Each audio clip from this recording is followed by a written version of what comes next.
Biz gelmişik kış bahar. Burada keşmişti her zadımız.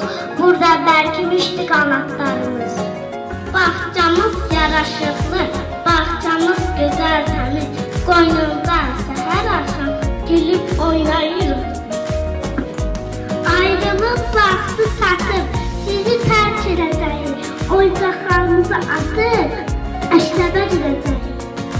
Beş yaşardık düğünleri, yoktu daha şehrimiz. Sabah asırki şarkı meşrefe gider biz. Elvida aziz bakacak, değil bugün uşaklar. Artık arkada kaldı, seninle geçen şahlar. Arzumuzdur yazmağı, okumağı öğrenen. Doğma vatan sevilsin, evladını anlatır.